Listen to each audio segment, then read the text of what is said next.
Hello សួស្តីអ្នកគ្នាត្រូវមកជាមួយនឹងការសង្ខេបសាច់រឿង Ben 10របស់យើងជាបន្តដោយនៅក្នុងអេពីសូតចុងក្រោយនៃ Season 1នេះយើងក៏បានមកឃើញក្រុម Ben ជួយសង្គ្រោះផែនដីសាជាថ្មីទៀតហើយដោយនៅក្នុងអេពីសូតហ្នឹងយើងក៏បានឃើញ Alien ថ្មីហើយខ្លាំងបំផុតរបស់ Ben ផងដែរនឹងឯសាច់រឿងរបស់យើងគឺចាប់ឡាមឡើងមកនៅឯលំហដែលយើងបានឃើញមានកូនយានមួយដូចជារងការវិប្រហារហើយវានឹងក៏បានហោះចូលទៅកាន់យានមួយដ៏ធំដែលយានហ្នឹងគឺមានឈ្មោះថា Incursion Cruiser ក្រោយមកនៅខាងក្នុងយានយើងក៏បានឃើញមានពូជសាស Alien ថ្មីដែលជាអ្នកបើកយានអាតូចមិញហ្នឹងឯងហើយពូជសាសរបស់ពួកគេហ្នឹងមានឈ្មោះថា Incursion នៅពេលហ្នឹងដែរវាកំពុងតែរត់ចូលទៅរាយការណ៍ដល់មេបញ្ជាការរបស់គេដែលមានឈ្មោះថា Raj ជាពូជសាស Silenoid ហើយរឿងដែលគេមករាយការណ៍នោះគឺថាព្រះនាងអាធាដែលត្រូវជាបុត្រីស្ដេចរបស់ពួក Incursion ត្រូវបានរងការវិប្រហារនិងចាប់ជំរិតពីអ្នកប្រមាញ់ប្រាក់រង្វាន់មានឈ្មោះថា 77 អំឡុងពេលដែលពួកគេហោះមើលប្រព័ន្ធផ្កាយរបស់សត្រូវហើយអង្កេតមួយនឹងក៏ត្រឡប់មកវិញជាមួយនឹងបំណែកសម្លៀកបំពាក់របស់ព្រះនាងបន្តិចផងដែរសល់ពីការប្រយុទ្ធរបស់នាងហើយភ្លាមៗនោះដែរស្ដេចរបស់ពួកគេ Arthuric Melius ក៏បានកោះហៅ Raph ឲ្យចូលទៅជួបហើយពេលដែលពីរនាក់នឹងចូលទៅជួប Arthuric Melius ក៏សួរពីបុត្រីរបស់ខ្លួនហើយគេក៏បានដឹងពីការបាត់ខ្លួនរបស់នាងផងដែរនិងបានទម្លាក់កំហុសគ្រប់យ៉ាងទៅលើអាកូនកែបនឹងឯងរួចគេក៏បានសម្លាប់អាកូនកែបនឹងផងដែរដោយចុចប៊ូតុងត្រឹមតែមួយតែប៉ុណ្ណោះហើយមើលតែអាកូនកែបនឹងគឺស្លាប់ទាំងមានមោទនភាពតែម្ដងបន្ទាប់មក Arthuric Melius ក៏បញ្ជាឲ្យ Raph នឹងបញ្ញាប់ទៅរកបុត្រីរបស់ខ្លួនដែលនៅតាមភពចិត្តនឹងឯងហើយបើមិនបញ្ញាប់រកនាងឲ្យឃើញនោះទេលទ្ធផលប្រកាសជាដោយអាកូនកែបមិញនឹងជាមិនខានហើយបើកាត់មកក្រុម Ben ដែលនៅក្នុងផែនដីកំពុងតែឈប់នៅកន្លែងលក់ទឹក smoothie កំពុងតែជជែកគ្នាឆ្លោះថាមិនដឹងទៅកន្លែងណាដោយ Kevin នឹងចង់ទៅមើល Auto Show ចំណែក Gwen នៅវិញចង់ទៅលេងបឹងឯណានោះឆ្កុយហើយពួកគេកំពុងតែចរចាគ្នាមិនទាន់ត្រូវផងហ្នឹងក៏ស្រាប់តែពួកក្តឹបកែប Incursion ប្រមាណក្បាលបាន teleport មកព័ទ្ធជុំវិញឡានរបស់ពួកគេតែម្ដងក្រោយមកនៅពេលដែលពួកគេចេញពីក្រៅឡានឈរសំកាំងឲ្យពួកនោះភ្ជុំដាក់ហ្នឹង Kevin នឹងគ្រាន់តែឃើញពួកអង្កែបហ្នឹងក៏ស្គាល់ភ្លាមនិងបានប្រាប់ពីអត្តសញ្ញាណរបស់ពួកអង្កែបហ្នឹងទៅកាន់ Ben ផងដែរបន្ទាប់ពីនោះយើងក៏បានឃើញ Raph teleport មកម្ដងហើយគេនឹងក៏បានប្រាប់ឲ្យពួកអង្កែបហ្នឹងទម្លាក់កំភ្លើងចោលទៅក៏ព្រោះតែគេជាមួយនឹង Kevin ហ្នឹងគឺស្គាល់គ្នានោះទេភ្លាមនឹងដែរ Kevin ហ្នឹងក៏ចូលមកណែនាំទៅកាន់ Ben ទៀតហើយថានេះគឺជា Raph ជាអ្នកជំនួយលេខ2តែម្ដងនៅក្នុងចំណោមប្រព័ន្ធផ្កាយប្រហែលជា40ហើយនៅពេលដែល Kevin ណែនាំខ្លួនពួកគេឲ្យគ្នាហ្នឹងពេលដែលគេណែនាំ Gwen Tennyson ក៏ស្រាប់តែមានអង្កែបពីរក្បាលនោះចូលមកសឹកសៀវគ្នាធ្វើដូចលើកទី1បានជួយស្អីស្អាតចឹងណាហើយក្រោយមក Raph ក៏ប្រាប់ពីមូលហេតុដែលពួកគេចោលមកផែនដីគឺមករកបុត្រីរបស់ស្ដេចរបស់ពួកគេដែលត្រូវបានចាប់ខ្លួនដោយ77នឹងឯងដែល Ben លើឈ្មោះនឹងហើយក៏គិតថាដូចជា Alien 66ដែលគេធ្លាប់វាយតែ Raph ក៏បានបន្ថែមថាធ្វើត្បិតតែពួកគេនឹងពូជសាសតែមួយមែនក៏ប៉ុន្តែ77គឺគ្រោះថ្នាក់ជាង Ben ក៏បន្ថែមថាត្រូវហើយគ្រោះថ្នាក់លើសគ្នាឡើង11ដងហើយនៅពេលហ្នឹង Ben ក៏បានកើតច្រើនផងដែរគេក៏សម្រេចចិត្តលោកដៃចូលទៅជួយតែម្ដងតែភ្លាមនឹងដែរ Arthuric Melius ក៏បានផ្ញើសារជាសម្លេងមកកាន់ផែនដីដោយបាននិយាយថាមនុស្សនៅផែនដីត្រូវតែស្វែងរកបុត្រីរបស់ខ្លួននិងប្រគល់មកឲ្យខ្លួនបើមិនអញ្ចឹងទេផែនដីនឹងត្រូវបានគេកំទេចជាមិនខានហើយ Ben បន្ទាប់ពីលើបែបហ្នឹងគេក៏គិតថាផែនដីប្រកាសជាការចលាចលជាមិនខានបន្ទាប់ពីលើសារមួយហ្នឹងតែ Kevin ក៏តបថាមិនអញ្ចឹងនោះទេក៏ព្រោះតែកម្រិតបច្ចេកវិទ្យាដែលមាននៅផែនដីគឺមិនអាចទទួលការបញ្ជូនសារដែលមានល្បឿនលឿនជាងពន្លឺបាននោះឡើយហើយបន្ទាប់ពីដឹងចឹងហើយភារកិច្ចមួយហ្នឹងគឺមានតែក្រុម Ben នឹងឯងជាអ្នកដោះស្រាយដោយដំបូង Ben ក៏បានយកបំណែកសម្លៀកបំពាក់របស់ព្រះនាង Athia ដើម្បីកំណត់ទីតាំងរបស់ព្រះនាងថានៅទីណារួចបន្តិចក្រោយមកនាងក៏បានដឹងដែលព្រះនាងកំពុងតែនៅទីតាំងទំនប់ទឹកមួយដែលមានឈ្មោះថា Grand Mantra Dam ហើយព្រះនាងក៏កំពុងតែប្រយុទ្ធតតាំងជាមួយនឹង77ផងដែរកាត់មកទីតាំងមួយនឹងតែម្ដងយើងក៏បានឃើញ77និងព្រះនាង Athia កំពុងតែហោះដេញបាញ់គ្នានៅម្ដុំទំនប់ទឹកនឹងអីចឹងទៅហើយនៅពេលដែលយានរបស់ Athia ខូចហោះលេរួចហ្នឹងនាងក៏បានហោះចេញពីយាននោះមកនិងបានចូលមកវិប្រហារជាមួយនឹងអាចិន7អីចឹងទៅដោយស្របពេលនោះដែរក្រុម Ben ជាមួយនឹងគ្នារបស់ Raph ក៏បាន teleport មកលើស្ពាននៅលើទំនប់ទឹកនឹងតែម្ដងហើយពេលពួកគេឃើញព្រះនាងកំពុងតែប្រយុទ្ធគ្នាពួកគេក៏ចង់ចោះមកជួយក៏ប៉ុន្តែស្របពេលនឹងដែរអាចិន7ក៏ព្យាយាមបាញ់វិប្រហារទៅកាន់ព្រះនាង Athia ក៏ប៉ុន្តែព្រះនាងនឹងក៏លះលួនផងដែរគេចគ្រាប់អាប៉ែនឹងបានយ៉ាងងាយក៏ប៉ុន្តែគ្រាប់អាចិន7នឹងក៏បានទៅត្រូវនឹងបំផ្លាញជញ្ជាំងទំនប់ទឹកនោះដែលធ្វើវាចាប់ផ្ដើមបាក់មកហើយក្រុម Ben ដែលនៅខាងលើក៏កំពុងតែរត់ដើម្បីរកផ្លូវចុះមកខាងក្រោមដើម្បីជួយព្រះនាងហើយ Kevin ឃើញទំនប់ទឹកជិតបាក់គេក៏បានស្រូបថ្មនិងបានហក់ចុះទៅខាងក្រោមដើម្បីទៅជួយព្រះនាងតែម្ដងហើយពេលដែលទឹកទំនប់ចាប់ផ្ដើមបោកច្រើនមក Gwen ក៏បានជួយ Ben ឲ្យគេចផុតតែខ្លួននាងក៏ត្រូវបានទឹកបោកយកទៅហើយនាងក៏បានកើតអីផងដែរគ្រាន់តែធ្វើអីអត់កើតនៅជាប់នៅក្នុងពពុះម៉ាណានឹងឯងចំណែកអ្នកផ្សេងទៀតគឺសុទ្ធតែត្រូវទឹកនឹងគ្របដណ្ដប់និងបោកយកទៅទាំងអស់ហើយ Ben របស់យើងនៅពេលដែលឃើញអញ្ចឹងគេក៏ប្រើ Omnitrix ប្រែទៅជា Alien ដើម្បីទៅជួយពួកនោះអញ្ចឹងទៅដែលនៅពេលហ្នឹង Ben ក៏ជ្រើសរើសប្រែទៅជា Alien ថ្មីមួយដែលគេអត់ធ្លាប់ប្រែពីមុនមកនោះទេដែលជា Alien ពូជសាស Celestial Sapien នៅមានឈ្មោះថា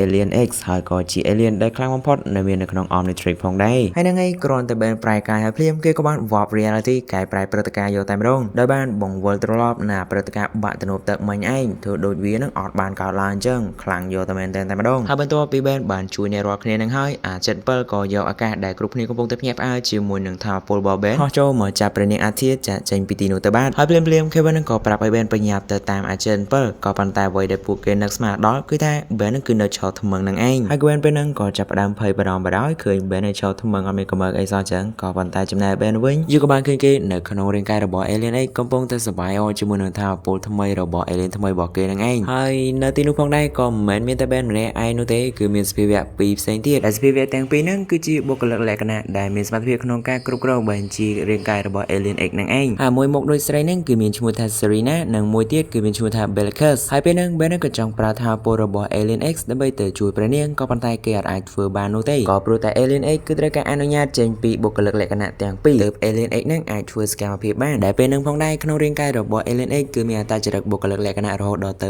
3មួយគឺជា Ben គឺជាសម្លេងនៃ ហេតុផលចំណែក Serena គឺជាសម្លេងនៃសេចក្តីស្រឡាញ់និងមេត្តាហើយ Bellicus គឺជាសម្លេងនៃកំហឹងនិងការឈ្លានពាននិយាយយល់ Ben ដែលជាសម្លេងនៃហេតុផលហ្នឹងគឺត្រូវតែបញ្ចុះបញ្ចូលឲ្យពីរអ្នកហ្នឹងយល់ព្រមជាមួយនឹងហេតុផលរបស់ខ្លួនទើបអាចឲ្យ Alien X ធ្វើសកម្មភាពបានហើយពេលហ្នឹង Ben របស់យើងក៏បានដាក់សំណើចង់មើលមិត្តភក្តិរបស់គេថាសុខទុក្ខយ៉ាងម៉េចហើយ Serena ជាមួយនឹង Bellicus ក៏គ្រប់គ្រងជាមួយនឹងសំណើមួយនឹងផងដែររួចពួកយើងក៏បានមកមើលពិភពលោកខាងក្រៅដែលពេលហ្នឹងយើងក៏បានឃើញ Kevin ព្យាយាមចាប់ញាត់ Ben ដាក់ចូលទៅក្នុងគូឡានបញ្ញាប់ទៅស្វែងរកព្រះនាងក៏ប៉ុន្តែគេដាក់មិនចោលនោះទេខ្លួនអាប៉ែនោះរឹងឆ្កើដូចស្អីអញ្ចឹងហើយស្របពេលដែល Kevin កំពុងតែបារម្ភពី Ben ហ្នឹងអាកូនកាយមួយនោះក៏បានទៅរកឃើញបំណែកវត្ថុរាជវង្សដែលជារបស់ព្រះនាងនឹងឯងហើយ Kevin ពេលហ្នឹងក៏ចង់យកវាដើម្បីទៅ track ស្វែងរកទីតាំងរបស់ព្រះនាងក៏ប៉ុន្តែអត់ទាន់បានធ្វើអីផងក៏ស្រាប់តែពួកគេទាំងអស់គ្នាហ្នឹងក៏ត្រូវបាន teleport ទៅជួបជាមួយនឹងអាចារ្យ Melius ហើយនៅពេលដែលបានជួបគ្នានឹងអាចារ្យ Melius ក៏មិនបានសួរនាំអីផងដែរក៏បានឲ្យអាកូនកែបនោះយកមេក្រូរបស់គេប្រកាសទៅកាន់ផែនដីតែម្ដងថាផែនដីហ្នឹងគឺអស់ពេលហើយក៏ត្រៀមក្នុងការជួយប៊ូតុងមួយដើម្បីបញ្ជា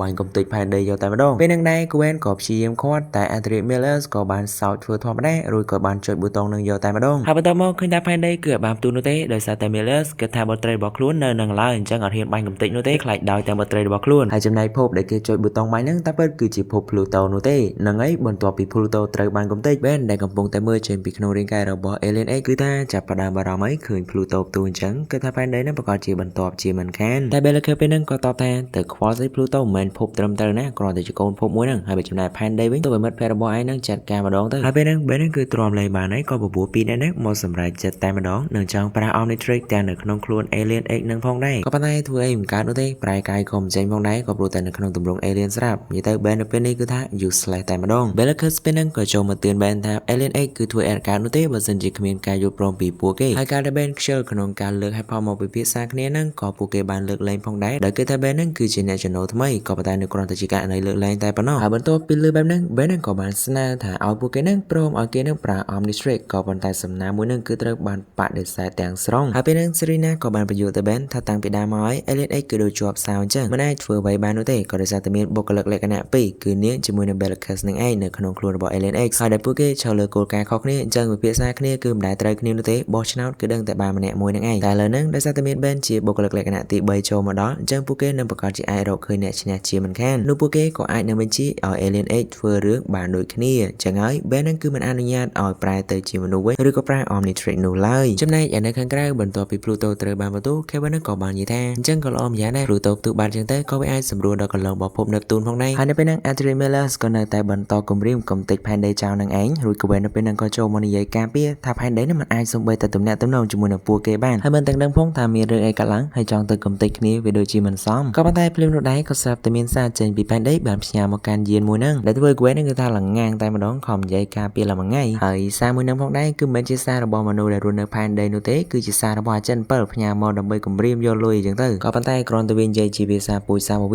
ាស្រាប់មិនបាននោះទេហើយពេលហ្នឹង Adrian Miller ក៏បានយល់ព្រមជាមួយនឹងសំណើលុយដ៏ច្រើននឹងផងដែរហើយបន្ទាប់មកគេក៏បញ្ជាប្រាប់បញ្ញាប់រៀបចំលុយប្រទេសទៅអាចិន7អញ្ចឹងទៅហើយពេលហ្នឹង Gwen ហ្នឹងក៏គិតថានៅពេលដែលអាចិន7បញ្ជូនព្រះនាងមកវិញហ្នឹងពួកគេនឹងចប់លែងតាក់ទងអីនឹងគ្នាទៀតហើយពេលហ្នឹង Kevin ហ្នឹងក៏ចូលមកនិយាយថាគេទៅសួរដល់ម្លឹងមែននឹងបានធ្វើដៃថាប៊ូតុងតែគេចុចមកទឺតផែនដីទៅហើយក៏ដូចអ្វីដែល Kevin គិតហ្នឹងឯងពេលហ្នឹង Adrian Miller ក៏បានប្រកល់ប៊ូតុងហ្នឹងទៅឲ្យ Raph នឹងប្រាប់ថានៅពេលដែលអាចិន7បញ្ជូនព្រះនាងមកវិញចាត់ការអាចិន7ហ្នឹងចាត់ការក្រុម Ben ហើយក៏កំទេចភពរបស់ពួកគេហ្នឹងទៅជាមួយគ្នាទាំងអស់ទៅហើយពីអ្នកនេះនៅពេលលើចេញហើយមានចាំអីទៀតដាក់មេប្រួយរត់ហ្នឹងឯងតែមុននឹងពួកគេទៅ Kevin ពេលហ្នឹងក៏បានចូលទៅស្រូបកង់ឡានរបស់គេធ្វើជាធម្មពលនឹងបានហក់ចូលទៅវាយពួកអង្កែបហ្នឹងនឹងបានដណ្ដើមអាប៊ូតុងបញ្ជាហ្នឹងបានសម្រេចផងដែរហើយក៏ចូលក្នុងឡានបើកចាក់ចេញពីទីនោះចំណែក Ben នៅក្នុងរាងកាយរបស់ Alien X វិញគឺថាឡើងមើលតែម្ដងអត់ពេល ធ្វើអីអត់កើតអញ្ចឹងហើយសេរីណានៅពេលដែលឃើញ Ben ក្រៀមក្រំអញ្ចឹងក៏ទៅបបួល Belkis ហ្នឹងឲ្យមកពិភាក្សាគ្នាវិញតែ Belkis នៅពេលដែលឃើញសេរីណា care ពី Ben អញ្ចឹងក៏ដូចជារៀងចំណែនហើយពេលហ្នឹង Ben ក៏បានស្នើឲ្យពួកគេហ្នឹងបោះឆ្នោតលើរឿងជួយពិភពលោកតែ Belkis ក៏តបថារឿងឯងថ្មីមកថ្មីដឹងថ្មីឯងរឿងឯងពីអ្នកសេរីណានៅនឹងភាសាគ្នាតាមយូរមកអត់ទាន់ភាសាគ្នាចប់ផង Ben ហ្នឹងក៏ថាបើអញ្ចឹងខ្ញុំធ្វើឲ្យហើយទៅមានណា Belkis ហ្នឹងក៏បានលើកមកហើយយើងចង់បោះឆ្នោតទៅលើតារាងលេខរឿងទី80លាន3ដើម្បីបញ្ឈប់នៃការផុតពូជរបស់ពួក Dinosaur តែពេលហ្នឹង Ben ក៏បានស្នើថាពួកគេហ្នឹងគួរតែបដូរប្រធានបទទៅរហូតដល់ផែនដីហ្នឹងលែងមានវិបត្តិហើយពេលហ្នឹងពីរអ្នកនោះក៏បានយល់ព្រមផងដែរក៏ប៉ុន្តែនៅពេលដែល Ben ចាប់ផ្ដើមលើកសំណើមកគឺថាបានណូរហូតតែម្ដងហើយ Ben ពេលហ្នឹងក៏យ៉ាងមើលដែរហ្នឹងក៏បានសួរទៅកាន់ពួកគេពីរនាក់ថាធ្លាប់សម្រេចចិត្តលើរឿងអីមួយដែរអត់ហើយពីរអ្នកនោះក៏មិនដឹងតបថាម៉េចនោះទេបានត្រឹមតែគៀងទម្លាក់ទឹកមកចោលទាំងអស់គ្នានឹងឯងហើយបើកាត់មកខាងក្រៅវិញ Kevin ជាមួយនឹង Gwen ក៏កំពុងតែជីរត់គេចេញពីពួកអាកងទ័ពអង្កែបនឹងឯងហើយពេលហ្នឹង Gwen ក៏ឆ្ងល់ថាពេលដែលពួកអង្កែបហ្នឹងបានពនាងអធិហើយមិនក៏ពួកគេហ្នឹងមិនព្រមដល់លែងផែនដីហើយក៏ចាក់ចេញទៅហើយ Kevin ហ្នឹងក៏ប្រាប់ថាអាពួកហ្នឹងបើថាមិនបានដាក់យើងជាទាសករទេគឺពួកគេកំចាត់យើងចោលយកហ្មងរួចភ្លាមនឹងដែរពួកគេក៏ត្រូវបានពួកអង្កែបនោះរកឃើញនឹងបានបាញ់វាប្រហែលមកកាន់គេផងដែររួច Kevin នៅពេលហ្នឹងក៏ព្យាយាមបើករត់គេចេញពីអាពួកនោះទៅបើចលឡានក៏ដល់ផ្លូវត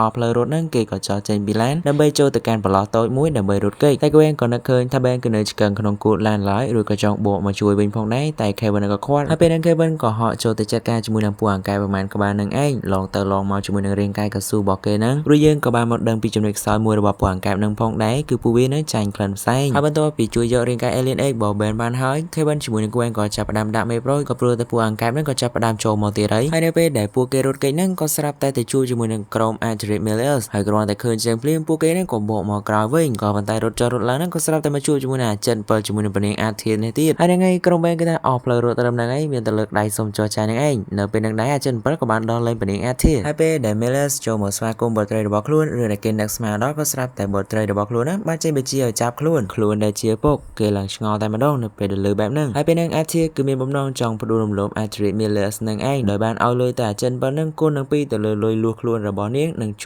ួគេមកឲ្យធ្វើដូចកូនចៅរបស់គេដើម្បីផ្ដួលឪពុករបស់នាងនឹងឯងហើយបន្ទាប់ពីដឹងបែបហ្នឹង Adric Miller ក៏ដូចជាកោតសរសើរបុត្រីរបស់ខ្លួនផងដែរដែលមានមហាចេតាខ្លាំងជាងគេទៅទៀតចំណែក Gwen នៅពេលដែលឃើញ Adric ផ្ដាច់ការនឹងដួលរលំនាងក៏គិតថាផែនដីនឹងលែងមានគ្រោះថ្នាក់ឯងក៏ប៉ុន្តែមានណាក៏ស្រាប់តែពនាង Adric នឹងហក់មកយកប៊ូតុងនឹងចេញពីដៃរបស់នាងទៅបាត់នឹងប្រកាសក្តែងក្រែងថាឥឡូវនេះគេខ្លាយទៅជា Adric ថ្មីអញ្ចឹងគួរតែមានអីដើម្បី surprise អបអររួចនាងក៏ចង់កំទេចផែនដីយកវាធ្វើជាកម្មជ្រួចអបអរផងដែរក៏ប៉ុន្តែភ្លាម Kevin ជាមួយនឹង Gwen នឹងក៏ព្យាយាមប្រឆាំងផងដែរក៏ប៉ុន្តែគេថាតើរួចជាមួយនឹងអាចិន7នោះទេដោយ Kevin គឺថាស៊ីមកក្ររបស់អាចិន7គឺថាប៉ាងដេកងើបចង់រួចចំណែក Gwen ស៊ីមកក្របែកថែមមួយជើងរបស់អាចិន7ទៀតបន្តមកពួកគេក៏ព្រមចោះចាយអញ្ចឹងទៅហើយនៅពេលហ្នឹងដែរអាធីនៅពេលដែលបានឃើញរូបម៉ាល់កាំងរបស់ Alien X ហើយក៏គិតថាគួរខ្លាចនឹងបានបញ្ជាយកទៅដាក់នៅក្នុងគោកងងឹតចំណែក Gwen ជាមួយនឹង Kevin ដោយសារតែពួកគេនឹងធ្លាប់បានព្យាយាមជួយនាងកាលពីមុននាងក៏សម្រេចចិត្តដោះលែងពួកគេក៏ប៉ុន្តែមិនមែនដោះលែងឲ្យទៅណាឆ្ងាយនោះទេគឺថាក្រោយពីភពកំណើតរបស់ពួកគេផែនដីត្រូវបានកំទេចពួកគេនឹងក្លាយទៅជាសត្វពិសោធន៍នៅក្នុងសួនសត្វរបស់នាងអញ្ចឹងទៅហើយចំណែក Ben ដែលមើលព្រឹត្តិការណ៍នេះចេញពីក្នុងចិត្តរបស់ Alien X មកគឺថាកាន់តែមើលខ្លាំងហើយនៅបានចូលទៅថាឲ្យពីអ្នកនោះចំតែម្ដងដោយដំបូង Serena ក្រែងនាងគឺជាសម្លេងនៃសេចក្តីស្រឡាញ់និងមេត្តាអីហេតុអីបានជាបដាឲ្យជីវិតរាប់លាននៅលើផែនដីត្រូវបំផ្លាញចំណែក Belka ក្រែងគឺជាសម្លេងនៃកំហឹងនិងការឈ្លានពានអីមិនក៏បដាឲ្យអ្នកប្រព្រឹត្តអាក្រក់ទៅបានយ៉ាងងាយស្រួលដោយមិនដាក់ទោសអញ្ចឹងហើយឆ្ងាយជាងគេគឺអាមក clear ចុងក្រោយហ្នឹងដែល Ben បាននិយាយថាមិនបានពីរអ្នកហ្នឹងអត់ប្រយោជន៍ខ្លាំងម្ល៉េះហើយ Belka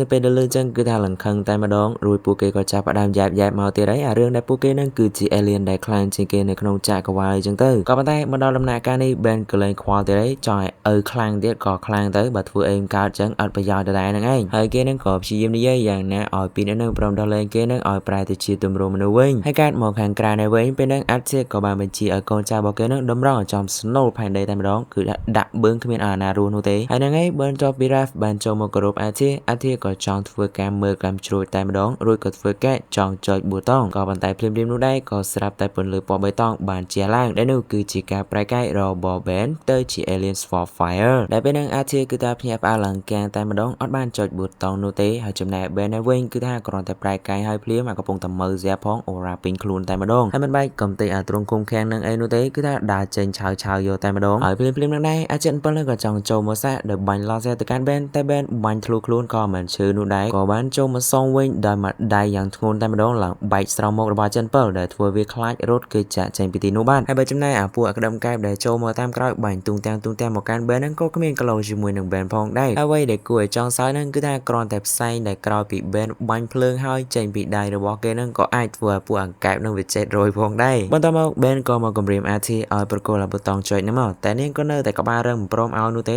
តើតាពូរបស់នាងកាន់កំភ្លើងចេញមកនឹងប្រាប់ថា Game Over ហើយចំណែក Ben ក៏បានជួយរំដោះ Gwen ជាមួយនឹង Kevin ផងដែរហើយនៅពេលហ្នឹង Artie Miller ក៏បាននិយាយយ៉ាងលយផងដែរថាពុកនឹងពិតជាមានមោទនភាពចំពោះកូនណាអនាគតទៅកូននឹងអាចស្នងណៃពុកបានហើយក៏ប៉ុន្តែឥឡូវហ្នឹងដេកគុកសិនណាបើបន្ទាប់មកយើងក៏ឃើញ Artie Miller ក៏បានលើកលែងផែនដីផងដែរនិងបាន teleport Ben ជូនក្រុម Ben នឹងត្រឡប់ទៅកាន់ផែនដីវិញដូចគ្នានៅពេលដែលមកដល់ផែនដី Gwen ក៏សួរទៅកាន់ Ben ផងដែរថាមានរឿងអីកើតឡើងនៅពេលដែលគេនឹងប្រែទៅជា Alien X នៅពេលហ្នឹង Ben ក៏តបមកវិញថាគេនឹងមិនប្រែទៅជា Alien X ម្ដងទៀតនោះឡើយហើយ Kevin ក៏សួរទៀតថាម៉េចចឹង Alien នឹងខ្លាំងសឹងអីហ្នឹង Ben ក៏ប្រាប់ថាយ៉ាវាខ្លាំងហើយក៏ប៉ុន្តែវាមិនសមជាមួយនឹងតម្លៃតបស្នងនោះឡើយហើយហ្នឹងឯងអ្នកនរគ្នាសេរីរបស់យើងនៅក្នុង season 1 នេះគឺចប់ត្រឹមហ្នឹងឯងជួបគ្នានៅវីដេអូក្រោយ episode ក្រោយ season ក្រោយ bye bye